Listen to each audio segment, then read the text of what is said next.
So பேசிக்கா ஒரு website create பண்ணணும்னாலே HTML, CSS, JavaScript இதெல்லாம் தெரிஞ்சிருக்கணும்ல. இது தெரியாம வெப்சைட் கிரியேட் பண்ண முடியுமா? எஸ், முடியும். ஒரு வெப்சைட்டை எந்த கோடிங் நாலேஜ்மே இல்லாம எப்படி கிரியேட் பண்றதுன்னு நான் சொல்ல போறேன். ஸோ மறக்காம வீடியோ சேவ் பண்ணிட்டு என்னோட பேஜை ஃபாலோ பண்ணிக்கோங்க. Yes, this is day 20 of 100 days 100 A2 challenge. So meet this guy durable AI. இந்த AI டூல்ல போயிட்டு உங்களோட பிசினஸ் என்ன மாதிரிங்கிறத எக்ஸ்பிளைன் பண்ணிட்டு அண்ட் தென் உங்களோட business names and some questions அது கேட்கும். அது எல்லாத்துக்கும் ஆன்சர் பண்ணிடுங்க.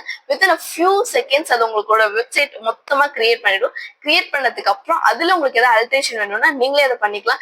எடிட் ஆர் கஸ்டமைஸ் எல்லாமே நீங்களே பண்ணிக்கலாம். அந்த ஆப்ஷன்ஸ் இருக்கும்.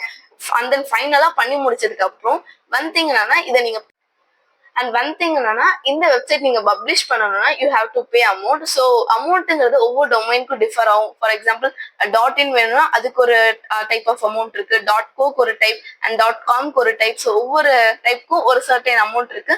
Monthly plan and early plan also available. So உங்களுக்கு எது வேணுமோ அதை படி நீங்க யூஸ் பண்ணிக்கலாம். அண்ட் உங்களோட பிசினஸ் பார்ட்னரை மறக்காம கமெண்ட்ல டேக் பண்ணுங்க.